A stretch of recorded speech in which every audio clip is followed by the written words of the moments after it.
Are limitations old stories? Yes. Yes. That's it. We done it. I think, yeah, done. Thanks very much. I think actually Moira's going, why don't you start, Deborah? Yes. Yes. Because anything behind you isn't old. That's the reason I say that. So an old story could come from 6 years ago, but it could also come from a minute ago watching something on TV or hearing something. Right. So anything in the past is definitely an old story, or anything in the past is definitely old. Debz is a stressologist. She will stretch your mindset to think bigger than you've ever thought before, with follow-through techniques that are realistic and achievable to blow any fear out of your mind. Moira is a mindset cultivator. She will help you align your personal trinity of self-trust, inner awareness, and self-confidence so that you discover and share your unique gifts and purpose. Together, their goal with these conversations is to share how our inclinations do not always work in our best interest and to provide the knowledge to leverage the gifts that already exist within each one of us. Their desire is to help you learn how to access the habits and behaviors that will lead to positive change and your best quality of life. Welcome to your deliciously motivated mindset.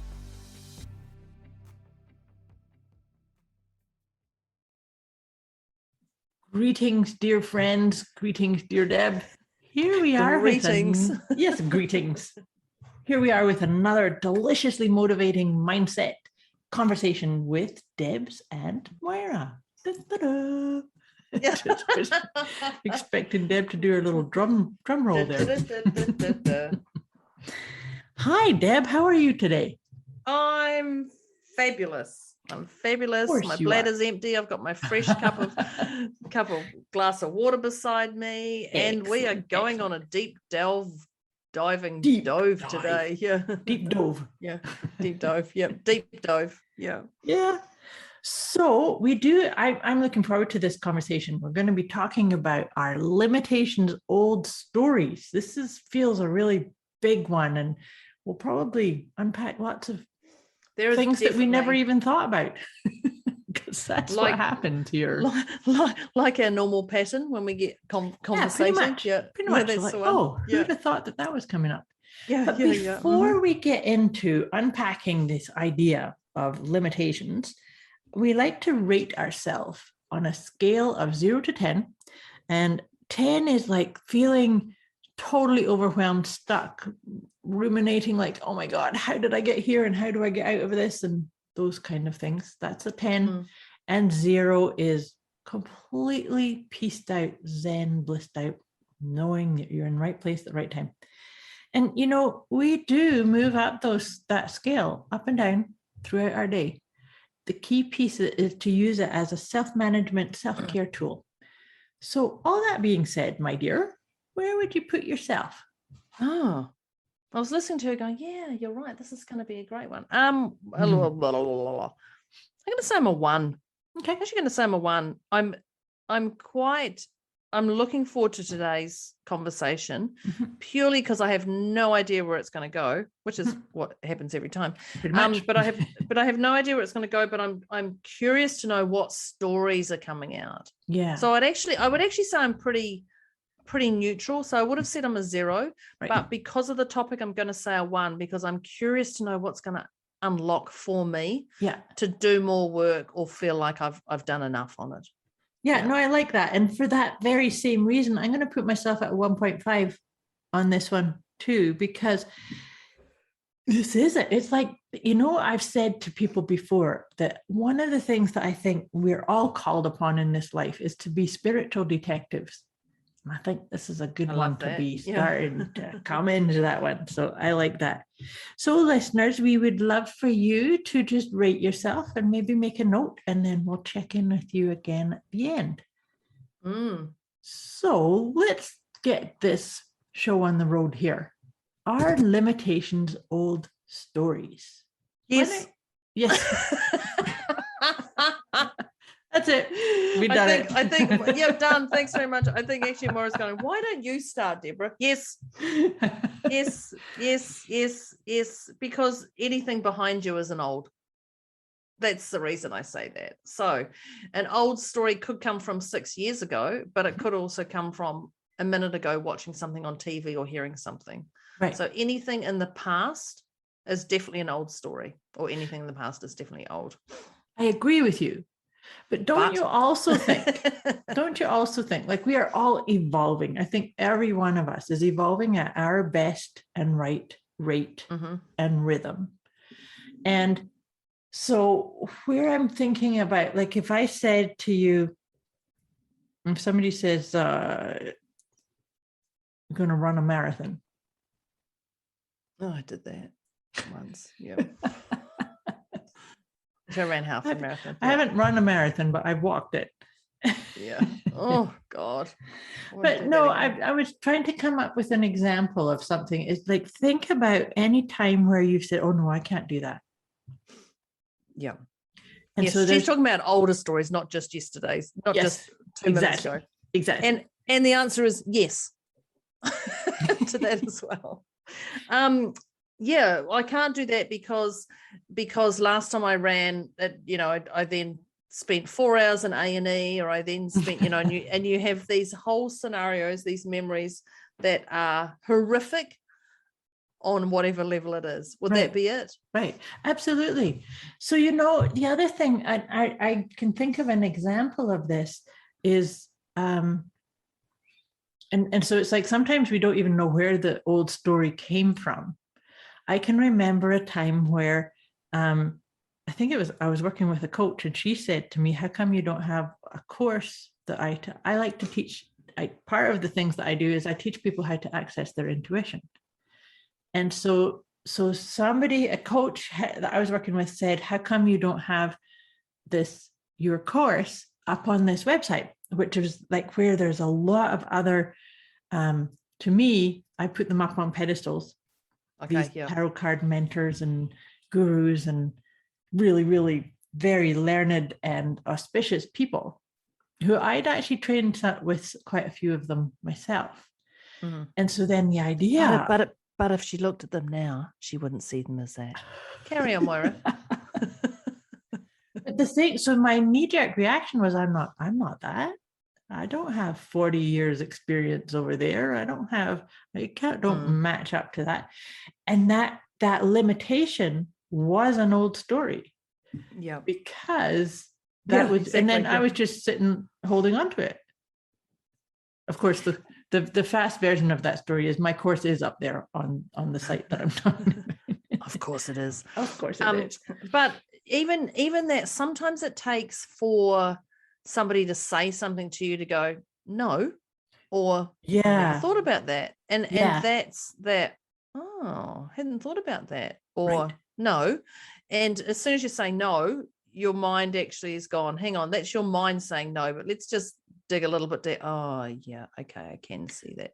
Well, that's very important, because sometimes our limitations, or our perceived limitation, whether it's a physical thing or a emotional capacity or a mental capacity, sometimes we get stuck in a rut.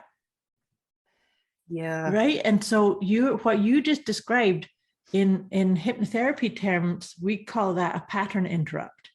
So somebody saying, no, it's not like that, can be enough for you to kind of go, wait, it's always been like that, hasn't it? Oh, maybe it's not. Well, one of the things I learned with Dr. John Demartini is what you see in others is within yourself. Yeah, absolutely.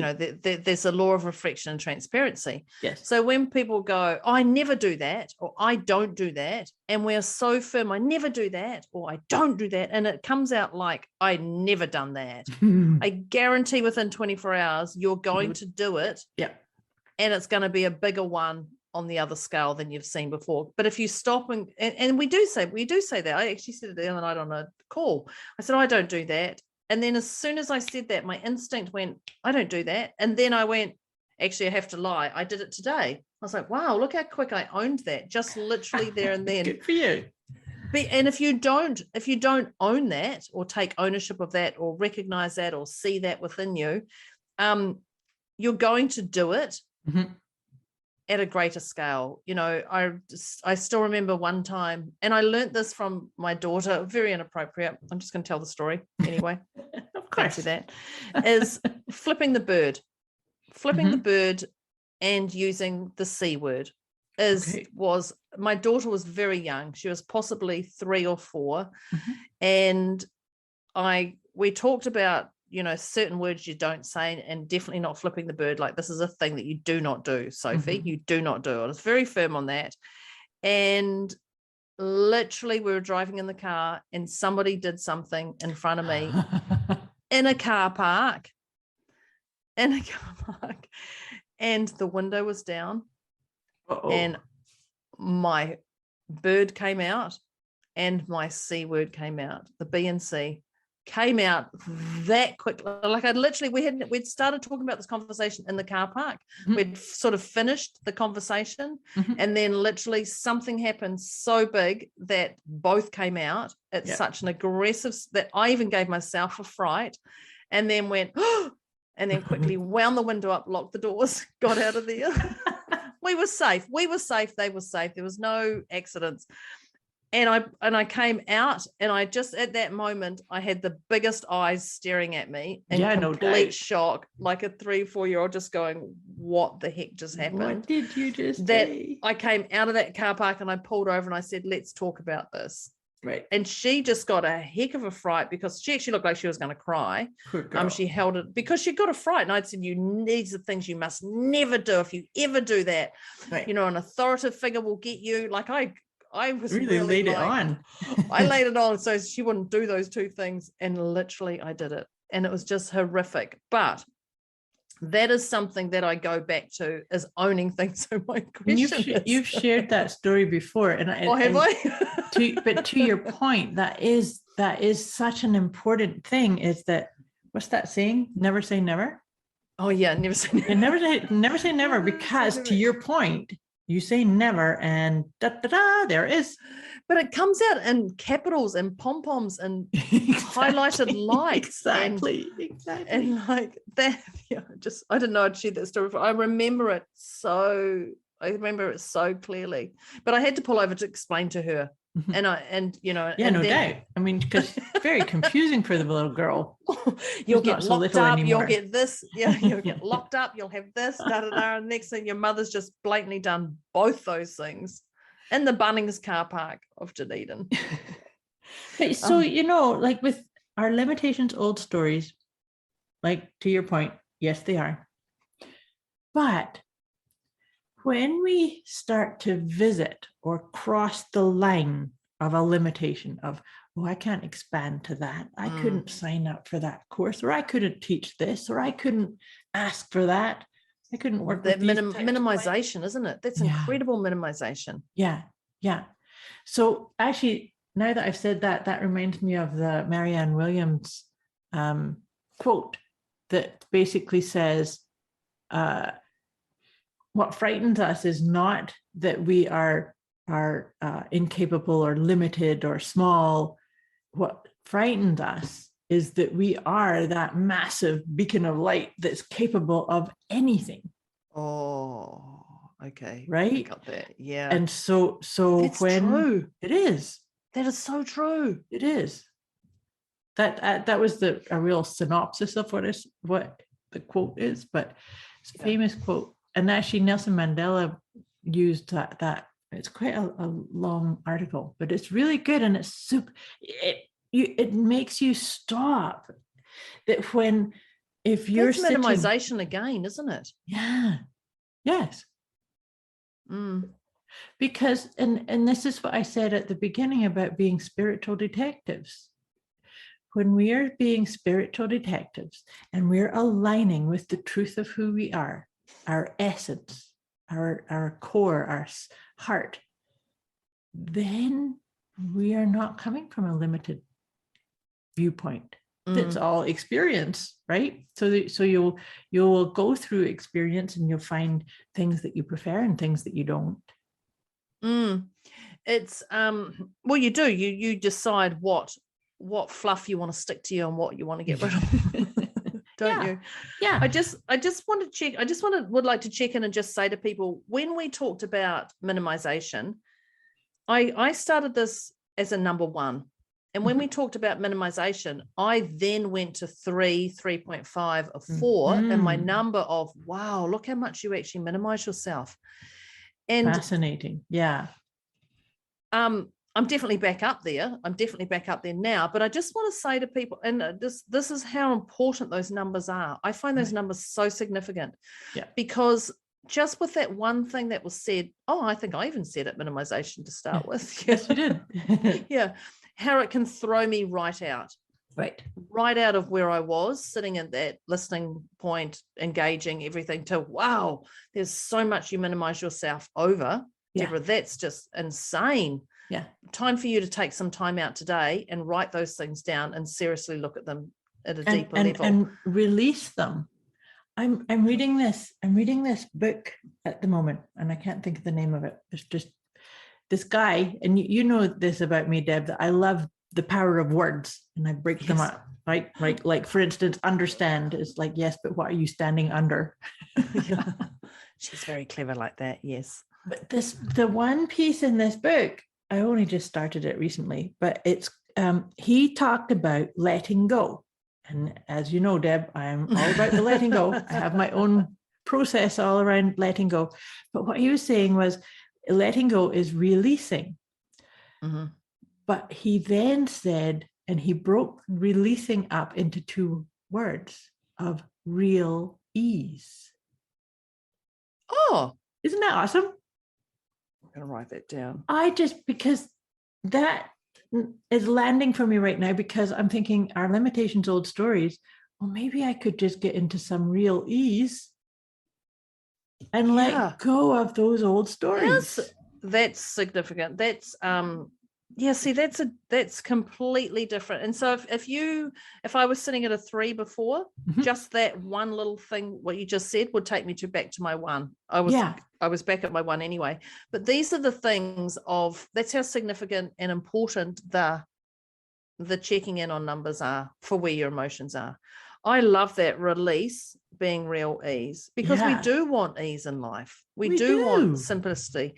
But we know you can't always get ease. We know that. No. But you can look, but what happens is it hits you. I shouldn't say hits you, maybe not hits you, but you recognize it, then you can decide if and when you're going to deal with it. And I think that's the ease part. That's the ease part, but it's also in the contrast, like if you were in a place of that's not easy, it's the contrast of that stressful moment or that chaotic situation. It's the contrast of that actually really feels so empowering to go, I can just find some real ease right here. Yeah. Right. But to your point too about the checking in, we can only get that intel of the checking with the numbers by staying present. They're all happening in the now. It is the present. It is the present. It is the present. And when you're sitting in the present, that's when you can, your limitations are not limitations at all. That's right. Yeah. Wow. Release, real ease. That just makes so much sense. Isn't it awesome? That just makes so much. But that's the other one too that comes to my mind as we're talking about this, is that you've probably seen that meme. I actually think it's on our website. A picture of this is the impossible. You break that word apart and it's I'm possible. Oh, yes. My daughter told me that one many years ago, and I was like, "This is a genius." And I put it on my social media many years ago, and someone goes, "Have you never seen that before?" I was like, "No." Yeah. It's really interesting how we look at things, how we tackle things, and how we attach to other people's stories. I think that's the big one, is you hear and I'm going to say gossip. I'm just going to say gossip. Oh, did you hear what happened to so-and-so? Did you hear they've got this? Did you hear they've got this illness? Or did you hear her boyfriend, whatever, and we go down that drama fueled funnel, tunnel. Oh, got to find out what's going on, and I don't know why we need to find that drama. I do believe everyone needs drama in their life, and some sort of drama. My drama is actually my clients who come to me with their drama and I unpack it. And I would much rather have my drama in that world than have it in your own home. Yeah, definitely in my own home. And I love that about that. But by the end of their consult, that drama is dispersed into strategies and brain release power. But our stories can absolutely come from other people's stories. And I think it's agree. Yeah. I think it's being aware of that. We say BS, which is your belief systems, they're just all the stories that you've listened to, you've watched, I'm never going to get myself a boyfriend who will love me because, all my boyfriends have cheated on me. And they're like, but you've never had a boyfriend. Oh, I know, but all my friends have had boys who have cheated on me. A quick wee message before we get back to this episode. You can get access to a special gift Moira and Debz have put together for you. Go to deliciouslymotivatedmindset.com/gift. When you sign up, you'll receive instant access to an inner peace kit and the 30 Days of Wisdom program, both of which is intended to help you feel deliciously motivated right away. Go to deliciouslymotivatedmindset.com/gift. Or boys will always do that to you, or men will always do that to you, or you're never gonna, and it is true. There are so many stories, and we're talking right now in this world of pay equality with male and females, and there is definitely a difference between male and females. But if you don't take that story on, if you do not take that story on and you just go for what you think you are worth, then I believe you're going to get that. But if you take that story on, you're going to go in as the underdog already if you're going in as a pay comparison to a male. But now that's a controversial quote I've just said to people, and bring it on, bring on the discussions, bang that into our page and have that. But I think if you don't take a lot of other people's stories on, you're just going to sit in your bubble, and that's going to empower you to release real ease. Find your real ease. Absolutely. Yep. But you see, and that's something that actually this is based upon Byron Katie's The Work, that questioning some of those stories. So I was thinking of when you're saying, I'll never find a boyfriend because they always leave or whatever. Well, maybe you need a pattern interrupt that says, do you know that to be true? Is that the truth? Or is that somebody else's truth? Something I say to my clients is, whose voice is it in their mind? Like whose voice is it? Because sometimes these old stories, you can hear somebody else's voice, right? Yeah, but even that there, how often do you stop and acknowledge that story? Like I did a workshop a couple of weeks ago, and we talked about our belief systems. And I was like, and who said that? Like, I don't know. It's like, get present. And the moment you shut your eyes and you get present, and it only took 10 seconds for most of the people to go, I know it's my dad. From. Yeah, like, and they see it so clearly. But how often do you stop to ask yourself, do you know that to be true? Just like what you said. How often do you stop and spend that under 10 seconds? That's funny. Unless you're with Deb or Moira that you're going to do it. Yeah, they were like, this is a significant, this is significant. This is powerful. I'm like, I know. Why do you think I'm teaching it to you? Duh. My workshop's a little bit different to Moira's.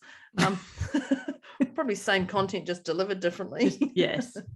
but that's it. In 10 seconds, you can find that answer. Yeah. And how often we go, oh, we don't have time. I have to put time in my diary. I've got to make sure the kids are away. I've got to, make sure that I've got my cuppa. I've got, it's got the gotta. Well, because we also think, or oftentimes incorrectly that every dialogue that we hear in our mind is us, but it's not. What is that? Yeah. That like don't believe your own mind. Just because there's an old story or an old tape playing, don't believe it, because it's quite often not even yours. I think, yes, you're right. And I think when we dig into that, it's very rarely yours. Absolutely. It's like it's very rarely yours, because you have to actually, I'd actually probably say it'd be never yours, because you've had to hear it or see it to create it. Yep. And then it just gets indoctrinated in you, and then it catches more lint as it goes down that hill. It catches more lint, and then also it's almost like it becomes a filter through which you see the world around you, and so it keeps becoming a self-fulfilling prophecy, right? In your example about the dating, that girl will always attract guys that will leave her because that's all she believes. Yeah. Right. Yeah. Well, that's, and then finding you've actually never had a partner. So that's the even funnier one, but you've never had a partner. But then for me, I was single for 15 years, 16 years, 17 years, whatever, I can't even think now. It's like, it's an old story that's clearly there. But for me, I didn't want to get a partner. I wanted to build my business. Right. Okay, fine. And then every not every consult, but often in a consult, at least once a week, I'd have a relationship issue, and I'd be going, oh my God, no wonder I don't have a partner. God, I couldn't be bothered dealing with this. Like, oh my that's God. why I don't have that. Yeah, absolutely. Yeah, that's another so that was an old story, definitely. Definitely. And I didn't even know I'd broken that story pattern for my partner to come into my world. But that's definitely a story that I had. It's like, oh God, I couldn't think of anything worse. Right. Imagine having to, shut off from your day, and then, you had a hell of a day, and your partner goes, yeah, well, I've had a bigger day than you. It's like, oh, I didn't realize we're in competition, or, any of those things. But they're definitely old stories. We've all got stories, and it is about, I'm a tall blonde woman, and we've had, the amount of blonde jokes that went around. Right. And for you, Moira, you're a deliciously tall woman, and people must have said crazy stuff to you. Oh gosh, it was, yeah. What's the weather like up there? That was someone. Oh yeah, that one. Yeah. So, and actually that's a great example, because I actually stopped growing when I was 12. So at 12 years old, to be 6 foot tall was not fun. Let me tell you. No. And so I would really want to. Deborah laughs. Deborah laughs. So I had quite the dowager's hump, because I was just really trying to shrink. Oh, I wouldn't blame you. Yeah, I just wanting to come down to sort of quote unquote normal height. So, this is the perfect example of limitations being old stories, because the old story was, I didn't like being tall. It was like a curse. But now I love it. And I got rid of my dowager's hump. I did actually learn how to stand straight and be okay with being that tall. But I love going into grocery stores and having little old ladies saying, excuse me, could you reach that for me? Oh, that warms my heart. I just love it. Right. So there's no limitation there. It's like, yes, of course I can reach that for you. and that's part of who you are as a person as well. But growing up, that's a burden in your mind. Yes. Like in your mind. And no matter if your parents said to you, oh God, be grateful you're tall, be grateful you're tall, or wow, it's so amazing you're tall, and you had all that feedback into your mind, there's still others who just debunk who you are. Yep. And, slam that, criticize it, laugh at it, giggle, point behind your back. I laughed when you said you were that height, because I just, like, I've got a friend whose son is ginormous, and I say ginormous because I don't even know his height, but I know when he was 8, they wouldn't let him play rugby because he was so tall that an under 8-year-old, like, he was the coach's height, nearly the coach's height, right. And so that was really intimidating. They're like, oh no, we can't have you in our team anymore because the opposition's complaining and all this. And he didn't even want to play rugby. mum said you're playing rugby because you're playing something, like, and rugby's definitely one that's going to be great because you're going to intimidate people, was what her thought process was. But when you look at that, like, he hated it, but he got slammed so much that he couldn't play rugby. You can't play rugby because you're too tall. Wow. And so so then there's like a belief system that gets indoctrinated in on him. Yeah, definitely. Yeah. And I said, what else can he do? Let's get him into basketball. Let's really, if he's got that height, let's get him into whatever we can, can do. Yeah. But it's interesting, those beliefs, that story that has limited him. He's back playing rugby now, and he's 11, and his mother is 6 foot. I think she's 6'1", and he's taller than her. Wow. He's very tall. Yeah, we're waiting on him to stop. He's size 15 shoe. He's ginormous. I say ginormous because he hovers over me. But when he gives you that hug, what I love is that's awesome. He hates hugs. He hates hugs. Now he doesn't. He used to hate that's an old story. He used to hate hugs, probably because but when he gives me a hug, he just squashes me. And I love that. Oh my God, I love that he just gives me a hug and just swallows all of me. Because I'm tall, and not often do people go across, the top of the shop. I'm not tall like you, but I love that he can just swallow me all up. Yeah. And I love that he can do that. And he's still, well, for a start, he's so young, and he still loves to hug mum's friends, which is super cool. That's pretty awesome. Yeah. And I trust that never gets smashed out of him. Yeah. Because it is these limitations of these old stories that someone goes, oh, don't hug me that way, or you've got gosh, you're huge, here, you're giant. And they are the things that squash us, who we are. And I say to people when they come to me for stress relief, whatever you want to call it, is the first thing we look at is your mentors, your mum and dad, and a teacher. Because they are the things that have put those stories in your mind. You're never going to amount to anything, or wow, you're phenomenal, you should do more of this. How many celebrities did we hear that said you can't sing, and then you shouldn't, you waste your time talking in class, and now they're an inspirational speaker. How many times have you had that? And that story obviously hasn't limited them, or they've real eased it. Finding the real ease. But don't you think, just as you were saying that, don't you think that old stories of, oh, you're not going to amount too much, or oh, you can't sing, or I was told I couldn't sing. Actually, I'm a pretty good singer. My ex-partner told me the other day, she said, do you still sing badly? Oh. I said I got the Kenny Rogers record for my anniversary, and Nina Simone, and I said, and I sing it really loud. And she said, are you still a bad singer? I said, no, I'm a fabulous singer. She was like, okay, Deborah. I still sing, whether I'm a bad singer or a good singer, but I didn't attach that. But that could be seen as, that's what I was going to say, was that I think that when we have those kind of experiences in our younger years in particular, it's out of jealousy, maybe. Oh, yeah. Or somebody like really projecting their own agenda. It's got actually nothing to do with you, right? Oh, okay. I just have to say, her 2 ex-partners were singers in bands. didn't even. Yeah, well, clearly, fascinating. Going to be a little bit different to their singing.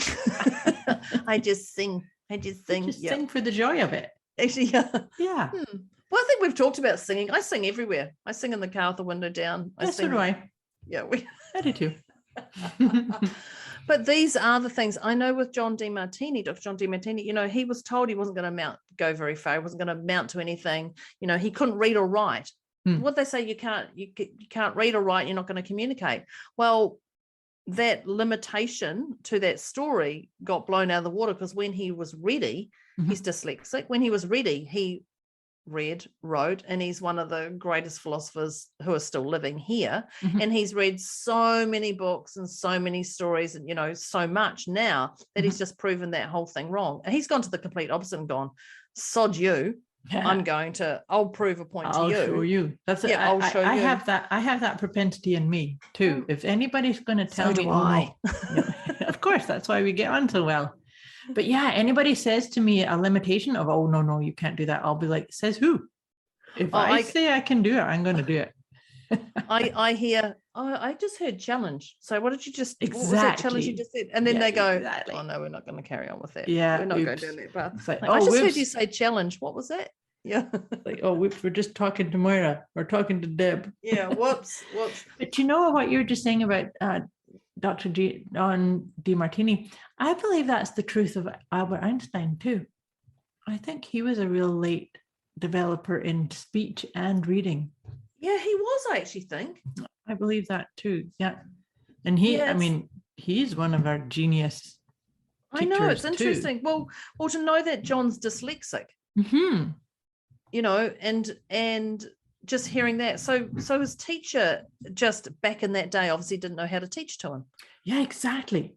And so therefore that limitation was an old story, not based on what the truth of John was. Yeah. Right. Yeah.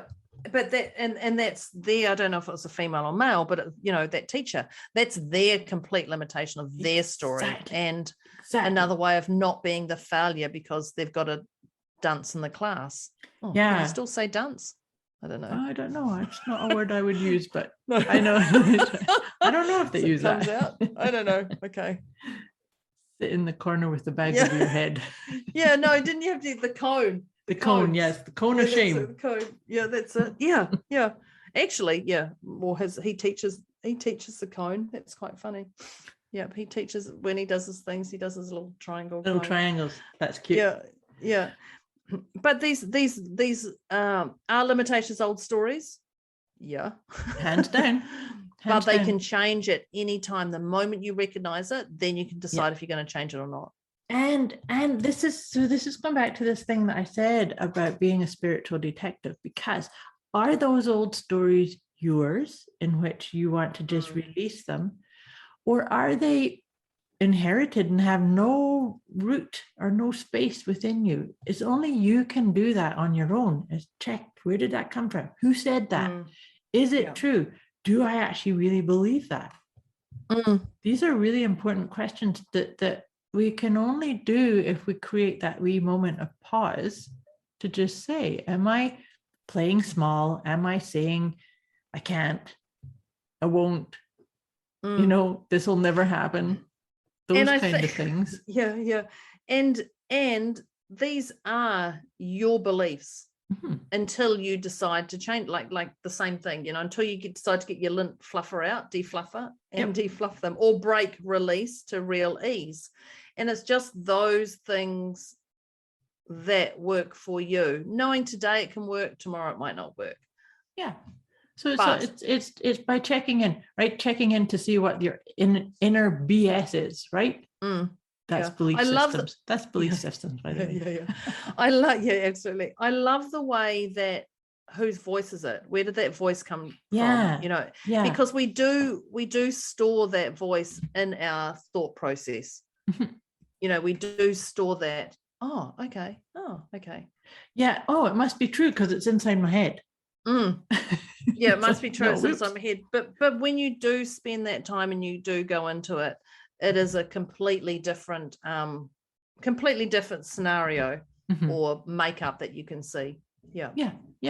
But it's also to, like you were saying, you know, one way of shifting through it may work today, and then you might need to do a different way or a different acknowledgement. One of the things that I find really important is that when we unpack those old stories, whether they're an inherited one or it's actually something that you've created as a belief within you, is the ones that are limited. I encourage people to have some appreciation for them. Because when we can appreciate them, they actually have less of a hold. And then we get into that real ease part, right? As opposed to resisting it and like, oh, I shouldn't be thinking like this. This is not, I don't want it. Don't, because you know that what we resist persists. And that even happens to us. If we try and resist the little old story that's going on, it can actually create more of a bigger cloud of that limitation. Well, I definitely resisted in telling my daughter about that story in the car park. And look what happened. Absolutely. It persisted in capitals. But it is, look, I love today's conversation. I know we've got to wrap up. Got to, It's ought been to, should. great. Ought to, should. Have to. I definitely don't have a desire to wrap up, but we're going to. Our limitations, old stories. Is there anything you'd like to say before we go, Moira, with that? I feel we've covered. I think we have, but just to Great. reiterate the thing about having appreciation for all aspects of yourself, and also for just pause. Yeah. Just see, are you being the beautiful, powerful, empowered being that you are? Are you moving towards a 0 or are you staying down in the 10? Yep. And if you are, then talk to us. Absolutely. Yeah. Absolutely. So our limitations, old stories. You were 1.5, I think, weren't you? Yeah, I believe I was. Yes, I was. How do you feel now? I'm a 0 now. This has been a great conversation. I really enjoyed this one. It's not how I thought we would talk. No, it's not. But of course, I think we that never actually know. happens every time. I'm sitting at a 0 too. Our limitations, old stories. I feel really complete, and it did throw me out. There was that little bit, it did throw me right out. And I went, oh, and I could feel my physical symptoms, everything tighten and feel ick. But I'm definitely sitting at a 0 right now. Excellent. So thank you, listeners, for listening and partaking in our conversation. Let us know where you were in your numbers, what worked for you in here, what you liked, what you didn't like. You know, what are your BSs, peeps? Yeah, what's your BSs, and are you? And what you can do is you can say, one of my friends. Yes, exactly. You don't have to say it's Jane. Says this. One of my friends has this. Even though everybody who's going to read that's going to go, it's you. But you can say, honestly, it is a friend. Yeah. Just asking for a friend. Yeah, you can do that. Yeah. Thank you, Moira. Thank you, everybody. That's Deliciously Motivated Mindset with Debz and Moira signing off. Our limitations, old stories. Ooh. Awesome conversation. Thanks, Debz. Bye. Thanks. Bye.